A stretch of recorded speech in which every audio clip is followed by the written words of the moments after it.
Hi, everyone, and welcome to Connection Over a Cup. I'm your host, Jennifer Brown, and today we are welcoming Ben Terpsma. Ben, thank you so much for joining. And would you like to share a little bit about yourself with our listeners? Sure. Thank you for having me on. Here in beautiful sunny Michigan, so the weather outside is actually great right now. It can vary from time to time, but I'm the executive director for a couple organizations. They fall under the same umbrella, but one's called the 90. It's our veteran nonprofit, and then the Forge Yoga and Movement Studio. So that's kind of like our brick and mortar place where we have a lot of our programming and stuff that we do. Awesome. I'm so excited to get to talk to you today. I've been really just looking forward to this interview, and I know we have a lot to cover, but I always ask everyone before we get started, what is your coffee ritual? And you can tell me maybe one that you had back when, or if you want to share what you're doing today, I think that would be great. So I love coffee. Being in the military, that was always a huge part of my life. I even have my cup right here, one of our Star Wars cups. That's Uh, awesome. but yeah, my coffee ritual has been. I mean, it's always in the morning. Like I have to have coffee. We even did an event yesterday, and it was like the first thing I did was bring my own coffee mug and go and find the coffee. Um, a coffee ritual, though, I don't know if I necessarily have a ritual because I don't consider myself necessarily a coffee snob. I mean, I love great coffee, but I will also drink like instant coffee or, oh, hey, there's coffee in the pot from last night yet. I'll just reheat that up this morning. Some of my early coffee experiences when I was in the Marine Corps, I actually had what was called the last fire watch in the morning. So it was my responsibility to get up and make coffee for our command team. So I had a big ammo can that held like one of those Coleman stoves with an Yep. old percolator and some ground coffee. And so I had to get up an hour before everybody else, and I'd make coffee, and then the commander and the first sergeant would wake up. And so that was always kind of like my responsibility of coffee in the morning. And what was it called again? What's The that? what was the responsibility called again? What were you? So when you're in the military and anytime you're out in the field for training, you have what's called fire watch. Fire. So if you go back to like Civil War times or old times, they'd always have a fire that would go throughout the night to keep all the troops warm, and you always had to have somebody up to maintain that fire and watch. So it's also kind of like just like a lookout or a watch overnight. So usually you have like an hour time slot that would be your responsibility to get up and just make sure that no one's messing with us while we're sleeping or whatever. So I always got that. It was nice because I didn't have to get up at like 2 a.m. or 3 a.m. and then try and go back to sleep. I always got to just kind of get up, make coffee, and then go on with our training day. I think you gave me an idea for my next blend, Fire Watch. It'll be Ooh, I like that. dedicated to the military. I think that's awesome. That would go over huge because that's a lot of us grunts between the Army and the Marine Corps. So that spend a lot of time out in the field. Like that is the one thing that we need is coffee. It's we don't necessarily need food. We don't necessarily need shelter. Like it can be raining, snowing, whatever. As long as we have coffee, we will survive. I hear you. And I've never served in the military, but I too need coffee. And so why not own a coffee company, right? Yes, exactly. So, interestingly, that you associated ritual with snobbery. We are definitely not going to confuse the two. I think ritual for me is more about like, what is it that I look forward to with regards to coffee? So, for me, I change it up every day just because I'm around it so much. Like, I try to make it exciting. But it sounds like for you, it's just kind of like that is this lets me know I'm kind of up and ready to go in the morning. It's kind of like my coffee. So that's kind of what I meant by ritual. Yeah, it's first thing in the morning. Like it's if I don't have it, like it kind of throws my whole day off. Yes. We did the Keurig thing for a little while, but then I didn't like the amount of pods and the waste and the plastic and all that, so I kind of got away from that. And then I rediscovered instant coffee, not like your old Folgers Crystals instant coffee, but like Starbucks and some other brands have like a little bit better instant coffee. So that was kind of like that's kind of my go-to for like a quick cup. Like if I don't have time to make a pot, or take the time to make like a good pour over or a French press or something like that. You can just heat some water up, a couple tablespoons, and yeah, in a cup, a little water stirred up, and out the door I can go. So that's kind of become my morning quick cup of coffee ritual if I got to get the kids off to school or something like that. And then Sure. by the time I come back home, let's say now I can make myself a better cup of coffee. So, but being in Holland here, I don't know if you know this, but the Dutch are traditionally some of the largest coffee drinkers per capita in the world. So if you ever get a chance to come out here in Holland, you will see two things. You will see a church on every corner, and then you'll see a coffee shop within relative walking distance from it. So there are coffee. When I say coffee snobbery, we're kind of a coffee snobbery community. So You guys are it's more geared towards the light roast, I noticed too. Like, so roasters will always roast to, well, not always, I shouldn't say that. A lot of roasters will roast to their palate, if you will, like independence. I'm not talking about like your larger chains. And I've noticed that places like Holland, they will appreciate more of the light roasts, with the belief being that it kind of highlights more of like the nuances in the coffee. Whereas Bay Area, I think we tend towards more of like a darker roast. And so some of those nuances, not always, may get lost, like the acidity and things like that, but you'll taste more chocolate like in our coffee. But that's actually really what I Yes, and I love the darker roast like that that has those kind of nutty chocolatey Mhm. overtones in it like that. There's also we have a lot of blueberries around here. So Michigan, especially West Michigan here, is known for its blueberry farms. Just the way the climate is off Lake Michigan is a very much like the climate, a microclimate, very much like California. You get the same kind of breeze that comes off. So we have a lot of Yep. hops, a lot of grapes, wineries, and blueberries. So a lot of like locals will have like a traditional blueberry blend, type coffee that adds just that little bit of kind of flavor into it there. So, Wow. but I like the dark chocolate. The darker the better. Kind of goes the same thing with my beer. I love a good dark beer, as well. So I think the two of those kind of go hand in hand for me. Yeah, yeah, definitely. All right. So talk to us a little bit about, we're going to take you way back, your time in the military and kind of what that was like for you. And then we'll kind of move on to some of more what you're doing more recently. All right. So way back, yes, and not so way back. So my time in the Sorry, I didn't military. mean that in a bad way. No, no, no. I started right out of high school. So 1995, I enlisted into the Marine Corps, into the infantry. So I spent my first 6 years in the Marine Corps infantry, and then got out. Had a break in service, what they call it. Went to college. Got my degree in teaching. Taught high school for a little bit, and then um, found out that I could make a lot more money and it was a lot less stressful actually being a corrections officer.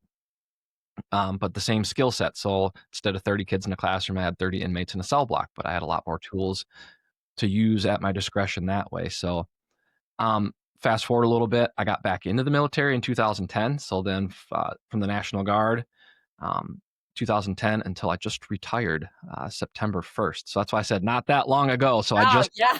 I just kind of wrapped up my career over that period of time. So yeah, that's a Wow. long And 22 years total of service, but like I said, a little break in service there. But so when you first started, obviously being younger, but what is it like to be together with so many different people? And then how do you build community within those groups? Like, what is that actually like in real time? those guys are still some of like my best friends. We came back from our second deployment and it was right before Christmas. So all of us headed home for Christmas for literally like a day or two. We had 2 weeks off. All of us went home for like a day or two, and then we all headed back out to Southern California. I was stationed out at Camp Pendleton, just north of San Diego there. So SoCal, not NoCal. I'm sorry. I'm just That's okay. I'm a SoCal, born and raised, so that's all okay. right. Good. But yeah, we all wanted to go hang out with each other again. It's different. I went to college and got my degrees, but it was after, so I didn't do the dorms, stay at the college. But Mm. when you're around those same group of people, I mean, 24 hours a day, 365 days a year for the most part, it's a different type of bond because you're living together in the barracks, then you're training together, you're going overseas together. When you have time off on the weekends, they're your best friends, so you go and hang out with each other. So you mean you're constantly always around, the same group of people. And what's really interesting too is soldiers will tend to gravitate people based kind of on regions a little bit. So some of my best friends were all from Indiana, Wisconsin, Minnesota, because we all know how to play euchre. It's a big Midwestern card game. So we all kind of gravitated to that. Yeah, the way you talk, your accents, foods that you like. Not to say we didn't have friends, from others, but that was kind of like my community within the military was a lot of people that were from, kind of the same geographic region, that I was from. Okay. Yeah, that makes sense. So how does it work? Like, I did some research before coming on the podcast with you. with regards to soldiers returning back to civilian life. Now, obviously, that will, I guess it depends on their tour and kind of what they experience. But what I was reading in specifics was more those who had experienced kind of some less than pleasant um, times abroad, and then returning back with some form of, I don't want to call it trauma, but PTSD, or, it's much harder from what I've understood to then re-enter civilian life when they've gone through these experiences, because someone like me honestly isn't going to be able to relate to what they've gone through. So what is it like for soldiers coming back and having kind of that reintroduction into civilian life, at least from your perspective? I know you Yeah. can't speak for everyone. No, no, no. It goes back to what I was just saying. You're around that group of people, for your whole time, 24 hours a day, 7 days a week, and you have those shared experiences. And then when you leave that, you're not only leaving that community, you're leaving kind of the safety net that the military has to offer. And by that I mean, you're told when to wake up. You have one uniform for the most part that you put on. You're told what you're doing for the day. You don't have to think about any of that. Especially when you're deployed, like you don't have bills, you don't have to mow the lawn. Hey, I don't have to go get the mail.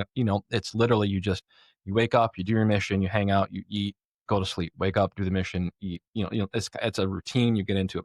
When you get out of the military, that's kind of the hardest part to adjust to. Is like, hey, I got to kind of be my own boss now for the most part. Like I have to, get a job or do this, or what's my path that I have to be on, and that can be the hardest part, especially if because you're losing your community and you're losing kind of that direction that the military kind of offers you like that. So that can be really hard of if you're not disciplined enough or you don't have a goal. Yeah, One thing I always try and help, and I'll talk about this later on when I talk about the nonprofit is, how can you backwards plan? Like, okay, well, if you have a goal or you have something you want to do, okay, that's your end goal, but what are the steps you need to do, along the way to reach that goal? right. So that can be really hard. And that's another reason why we kind of started the nonprofit was the community reintegration piece. um, it can be difficult for veterans. It can be difficult even for civilian people in a community of like, hey, I work with a veteran and he's kind of, maybe isolated or she doesn't, Right. talk a lot and stuff like that. So a lot of our veteran events, we've really tried to bring the community piece into it. And that's a big part of who we are as community of not only our veteran community, but the community in which they live in and how can we kind of bridge that gap between, people that served and people that didn't serve. It's really interesting that you shared about the reintroduction revolving more around kind of that self agency in terms of like, okay, I have to choose my own clothes, or I have to, do the mundane things like mow my lawn. I'd never even thought of it from that perspective. And it's really interesting to hear that, because you're right. Someone like myself doesn't necessarily think, oh, yeah, everything's being taken care of in that way, where, you have the one uniform and, you kind of have your marching orders, forgive the pun, and you go No, out no. and do for the day, and then you return, and it's the same thing, right? It's kind of like wash, rinse, repeat. And then when you get back home, it's very different. Now you're dealing with all kinds of ambiguity and different situations and things that you have to do, from day to day. So that was really interesting to hear that. Thank you for sharing. Yeah, and we get a lot of soldiers too that end up joining like the reserves and the National Guard too. But it is kind of like a, hey, I got off of active duty and I've missed that community that I've had, and then you find, oh, I can join the reserve unit and train once a month, 2 weeks out of the year, sometimes more. But then that's kind of a nice little bridge of getting back into it while still kind of keeping your feet on the other side of the civilian life. So that's another kind of a tool that a lot of people that have served will kind of continue on doing. Or there's just other groups. A lot of like our county VA has a coffee and donuts, you know, once a month where, if you're a veteran, come have a cup of coffee and, share stories and kind of, network a little bit that way too. So I think that's one of the awesome things about coffee is you can always say, anytime I meet anybody new, hey, when are you free for, let's go grab a cup of coffee, Yes. and that's like the biggest like icebreaker intro type thing of, hey, everybody, at least that I know, at least, will have a cup of coffee. Yes. Yes. I haven't met anybody yet that said no to an invitation like that. So No, I mean, I agree. I think that was the whole reason that I wanted to develop a coffee brand, and then have this community piece, this connection over a cup, and then, eventually bring it real time into the communities and travel and talk to different people and learn about different ways of life and try to connect, all of us through the fabric of the United States because I think we're all very similar, not all that different. Um, it is geography, but I think again, there's a lot of similarity. And to your point, who's going to turn you down for coffee? I mean, that's just absurd. And if you're sober, I think a lot of what we're seeing now are mocktails, so coffee based cocktails, which is really nice as well. Because I know it's sometimes hard when you want to meet up with someone at night and you're like, well, I can't really go to a bar. Well, great. I think a lot of coffee shops now are offering kind of evening hours where they're doing mocktails, and that's been kind of really cool. And I totally agree, and we see that when between our community too, even non-veterans that might have had like an alcohol addiction or something too. Mhm, So that's always a mhm. very mindful piece that we always keep Yeah. as well. So, talk to me a little bit about the Forge Yoga Studio and movement.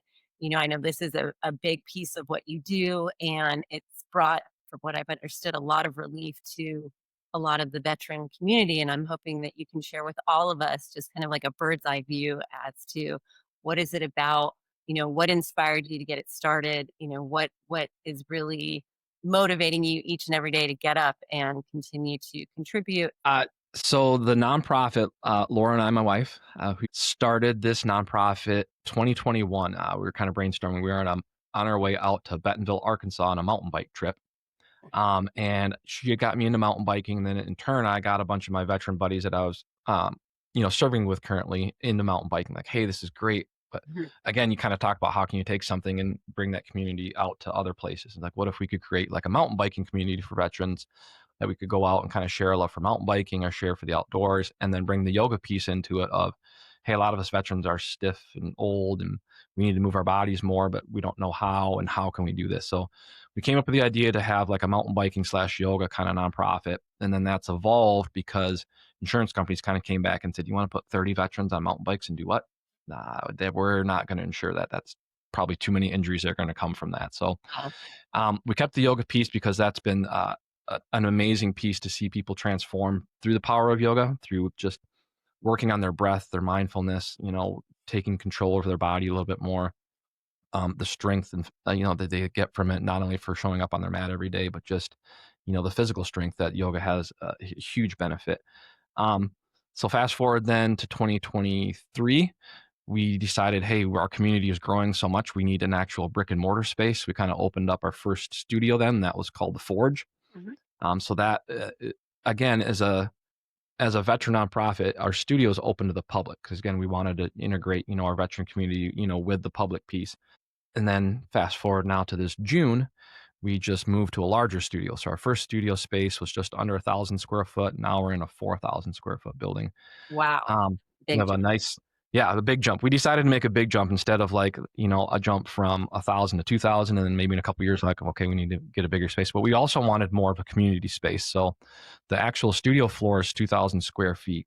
But then we have about 1,000 square foot we call hangout area towards the back of the studio. Countertop, coffee, TV, couches, kind of a hangout area. So, for example, Monday nights are we call Bro Flow. So Bro Flow is a Good. guys only yoga class that's been great I love it. because a lot of guys just like I'm not doing yoga. That's for I was the gonna ask you that, like, what's the stigma around yoga? I can see, like, these big, tough guys coming in and be like, "You gotta be kidding, I'm not getting on a mat and doing these poses. You've gotta be joking." yeah. And what's really funny too is like the CrossFit community is really big into yoga because they know the benefits of stretching. What it can have to offer. You see other people like a Tom Brady or JJ McCarthy, some big football players that are huge into yoga and what the benefits it's brought to them. So, you try and point out some things like that, but even still, guys can be like, hey, look, I'm old and out of shape. I don't want to embarrass myself in front of, some college girl that's in there, Yeah, going through yoga. yeah. So we created this guys only class and it's been great. And then, afterwards we'll have like a hangout and stuff like that. So it's kind of been a way to build community around that. And then guys, once they go through class, like, oh my gosh, that was awesome, and then once they get comfortable, they might start doing other classes. But yeah, that's kind of been like our nonprofit and studios kind of in a nutshell there. So um, we did pick up a local fitness studio called Girlfriend's Fitness Club. Mhm. They closed down a year and a half ago, but a lot of their instructors and students still wanted a place to practice. Sure. So we kind of picked them up and added them and onto our team, and that's been amazing. So now we will also do yoga. We have HIIT classes, Pilates, boot camp style classes. We just hung a bunch of TRX bands. We had our first baby and me class yesterday. So Dr. Amber Bowers, one of our lead instructors, does like a baby and me class. We do kids yoga. Hmm. Yeah, we try and have this space to be more than just like a yoga studio. It's like kind of like a community space where we can then have as many people come in and use it as much as we can. I noticed that when I was looking at your site yesterday, that one of the things I was impressed with when looking at pricing was that you actually offer the classes for free to veterans at all times. And Yep, that's veterans, first responders, all the classes are for free. Again, because my teaching background and my love for teaching, we have a teacher and student discount. mhm. And then even just our monthly unlimited plans for everybody, we try and keep as low as possible. We just the goal, I mean, if we could in a perfect world, if we had enough funding coming in, from grants or outside sources, Right. would be make it a free studio for everybody. Yeah, Um, I mean, I got that sense that the pricing was such that you really wanted to invite everyone. It wasn't going to be, price prohibitive, and that lends itself to that community vibe that you're speaking about, where yeah, you people really that will come in.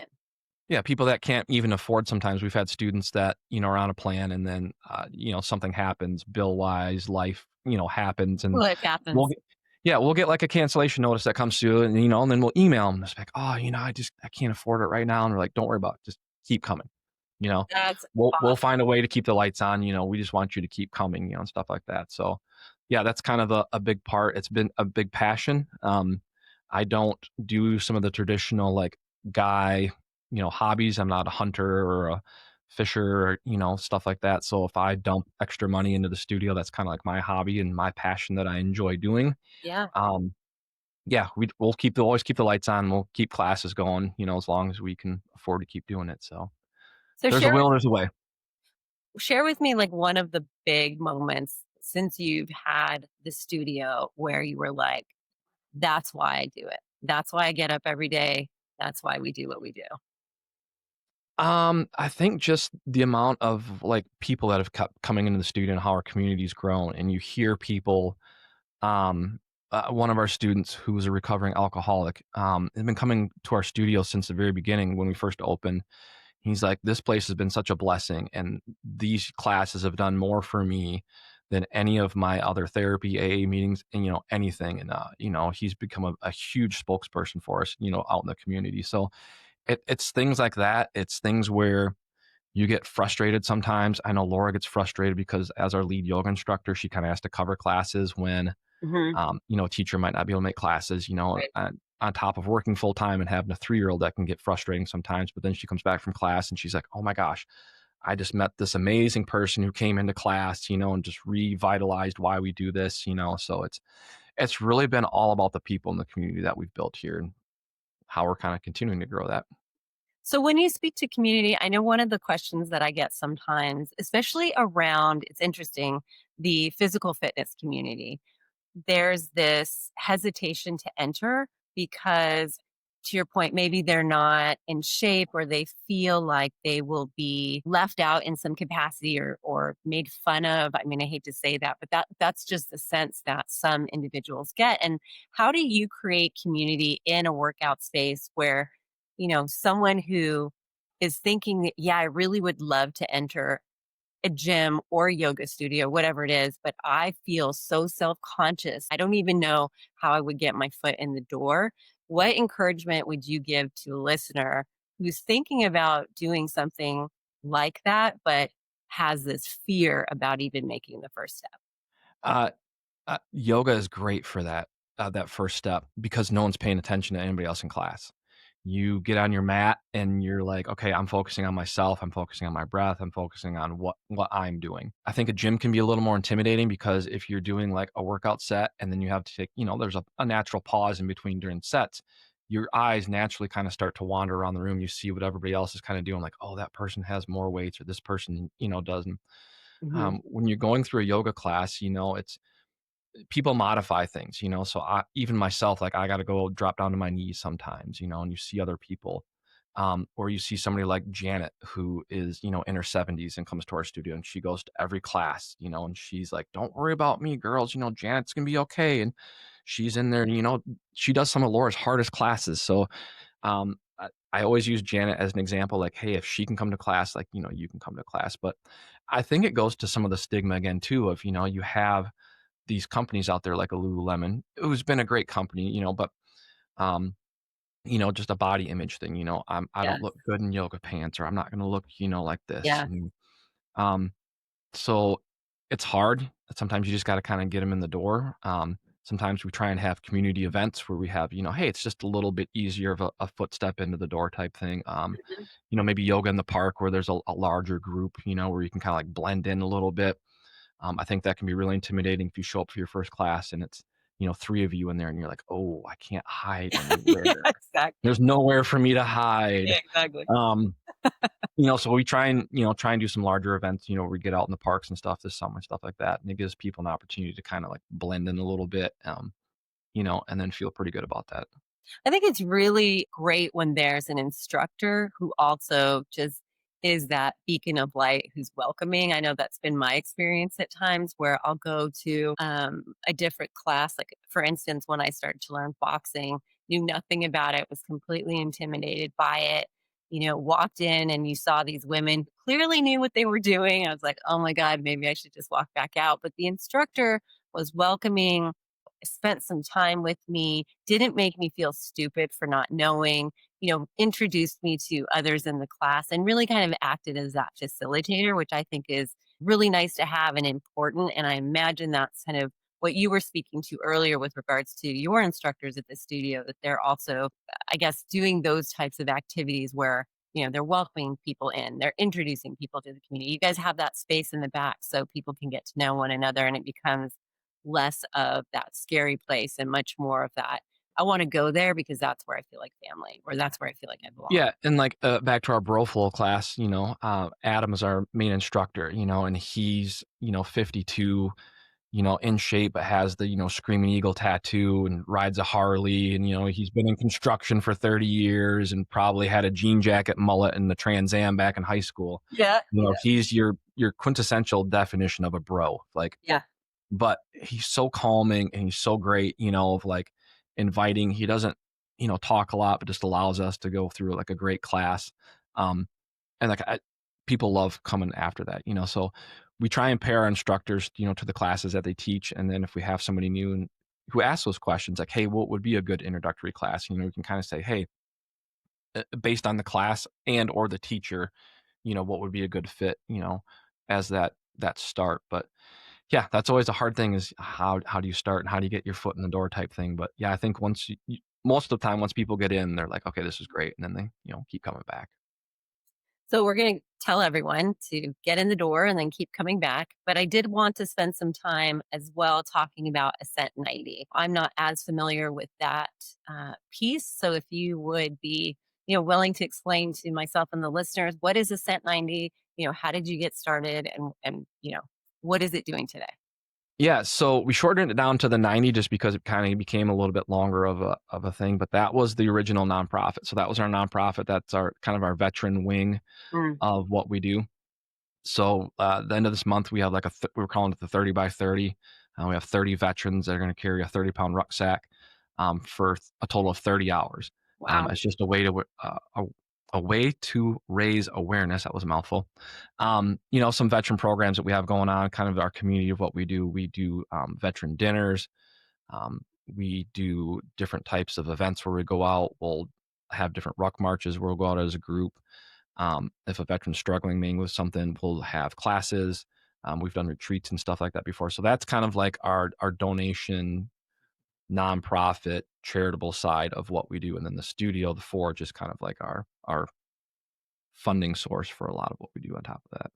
So the 90 is right now just in Michigan. Is that correct? Yep.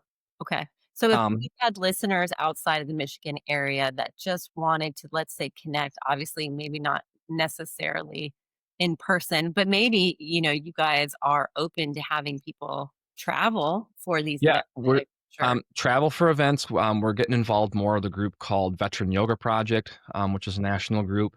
We're putting the finishing touches on having all of our classes and stuff go online.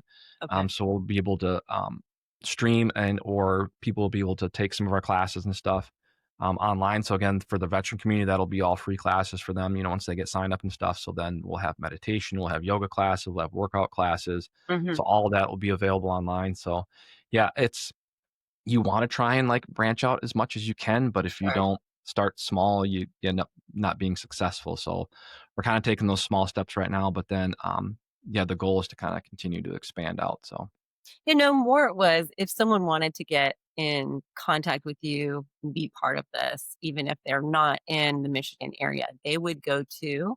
90 Ascent, so 90ascent.org is our nonprofit website.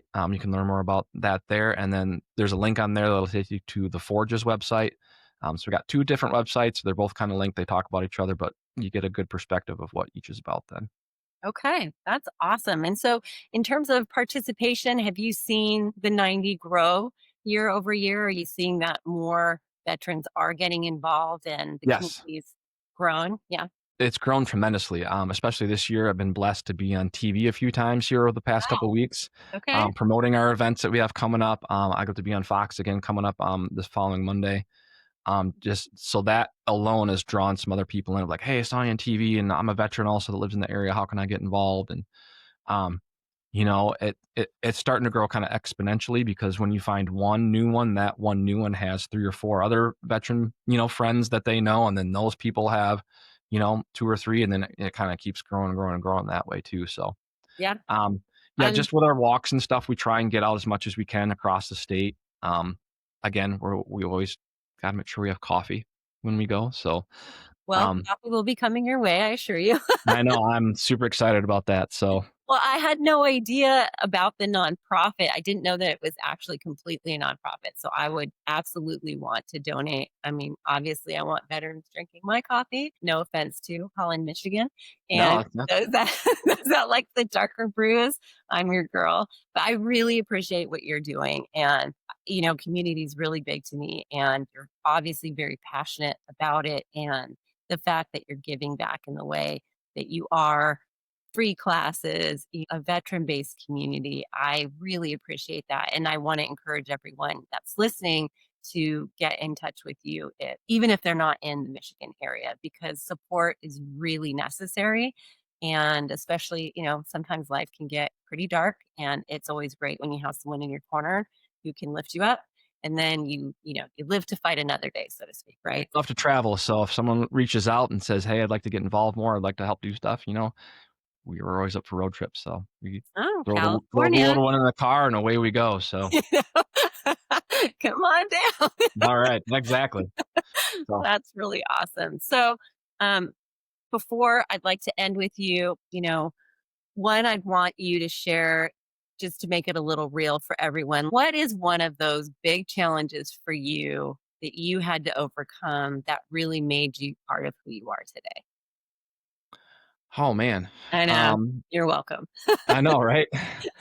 Um, I've always had a lot of self confidence. My mom can attest to that. I had to write some Bible verses over and over, like let others praise you, not your own mouth. I think was something to that. So, um, I think honestly, what some of my biggest challenges are is just not trying to do so much. Mm, I've always been very service orientated between, being a teacher, working, as a corrections officer, my time in the military, and now starting a nonprofit. I always want to help people. Um, and then sometimes you say yes too many times and it yeah. can be hard because then you let people down or you're not doing a good enough job. Right. There's only so many hours in the day of what can I get done? So really learning how to be time management, how to, say no sometimes, has been very difficult. I'm also very excited when it comes to projects. Yeah. So when I start something, I want to like start it tomorrow. So like I said, we kind of mentioned earlier, we got our event coming up at the end of this month, but we're also planning for next year and what that looks like, and I'd like to start that right away now too. So yeah, just time, slowing down, you know, making sure I'm doing a good job, not as many jobs. Yeah. I think key piece, saying no. I know that was one for me as well, thinking that saying no was a bad thing and learning that that actually is a form of self-care, and it's actually a courtesy to others as well, because to your point, you don't let anyone down, you're protecting your time, and you can show up authentically when you do say yes, because you're not so ragged from saying, yes to everything and no to nothing. So I really appreciate that you brought that Yeah, up. that even came from some of my time in the military too, of Yeah. just, when you get promoted, Mm, um, you have to learn to kinda, like, not necessarily maybe say no, but, like, let others take the reins and, take charge and do some projects because they won't grow as well, so right. I've learned to kinda take that and say, "Okay, well, I'm not necessarily saying no, but I'm giving someone else an opportunity, to shine in that moment instead of me trying to, do everything myself." Yeah, absolutely. So, what would you like the listeners to walk away with today? Like, what is your message out to everyone? Um, I guess maybe just from this conversation, if you know a veteran, reach out to them, say, "Hey, would you like to grab a cup of coffee?" And just listen to their stories. Veterans love to talk about their time in. They might not talk about some of the tough times, but they'll always talk about, "Oh, my time in basic training or boot camp or this one time." And that's just a great icebreaker, a great way for them to kind of start maybe healing from some wounds or just talking and you maybe get to know a new face. So, yeah, if you know a veteran, invite them for a cup of coffee and just start a conversation. Oh my God, I love that so much. So, you I, heard it here, invite a veteran. That's going to be our tagline for yeah, this podcast. that's So, that's everyone's challenge. You got to find a veteran and find out and have a cup of coffee with them I and learn, love that. learn I think we something should new. do like a 30-day challenge. Find a There you veteran, go. tag your friends, see if they can find one, and that will build community, across the United States. I love that. We're not hard to find. We usually have some type of like grunt style, military style T-shirts that we wear. Or, some of the older guys have the "I served in Vietnam" hats on. And Yeah, yeah. instead of shaking their hand saying thank you for your service, shake their hand, say, "Hey, how did you like to join me for a cup of coffee?" And we'll, I love that. take a little Yes. time and build community. Well, Ben, thank you so much for joining me. Everyone, again, Ben Terpsma, and you heard it here. You can follow him online on Instagram. You can connect with him. Again, tell everybody what it is that you do, because you're going to say it much better than I would. So a veteran nonprofit that helps serve our veteran community, and then we have a yoga studio piece that kind of goes with it. That's open to the community, and we will be online nationally soon. So if you're looking for some great yoga classes or some other stuff, and you want to practice at home, keep checking back on the website soon, and we'll have a lot of our content online. Again, thank you so much. And everyone listening, remember to brew well and connect often. And until next time, have a great Yeah, day. thank you.